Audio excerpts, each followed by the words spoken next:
Quand vous partez au niveau des grands dépôts de transit, comme Dafyabou, comme l'Olympe, comme Medinakura, vous voyez des jeunes qui sont là, qui vivent de ça. Ils vont essayer de trier, ils prennent certains objets qui sont encore valeureux, ils vont essayer d'aller vendre au niveau du marché. Quand vous voyez des grandes décharges à Rio de Janeiro, à Sao Paulo, au Brésil, vous voyez qu'il y a une véritable industrie de tri. À partir des familles, jusqu'à la décharge finale, on va trier les ordures. Quand on va trier les ordures, il y en a qui vont être transformés. Les plastiques, les papiers, les cartons, les bois, on va les transformer en compost, en gaz, en énergie. Donc ça va être des objets de valeur qui vont effectivement avoir un rendement. Donc ça va constituer la matière première.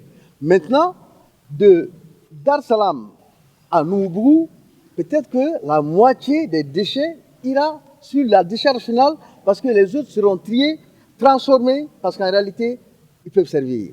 Et maintenant, nous essayons de trouver une deuxième décharge sur l'autre rive et nous allons mettre des usines de transformation des différents tri qui se feront afin que désormais les objets, les déchets aient de la valeur et soient transformés pour le besoin et pour l'investissement dans la ville. Le budget qui est mis en place aujourd'hui pour les 6 villes de projet est de 53 milliards de francs CFA.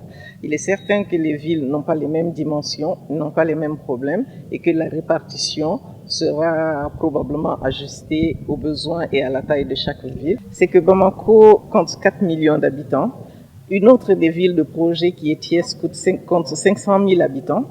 Niamey a 1,5 million d'habitants. Cela montre que la dimension des problèmes et des besoins à Bamako sont quand même à un niveau supérieur à celle des autres villes et que la part de Bamako sera un peu supérieure à celle de ces autres villes. L'impact de ce projet, nous espérons que pour une fois, on va faire une proposition de gestion intégrée. Il y a beaucoup de projets qui ont été mis en œuvre et qui ont failli parce que les projets regardaient de manière isolée certains aspects de la gestion des déchets.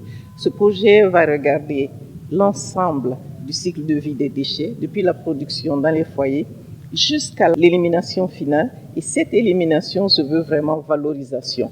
Pas prendre les déchets pour aller les enfouir dans le village voisin, mais faire en sorte que ces déchets puissent être transformés en valeur, en compost, en gaz, en électricité, pour servir encore la communauté et servir à la gestion, à la pérennisation des activités.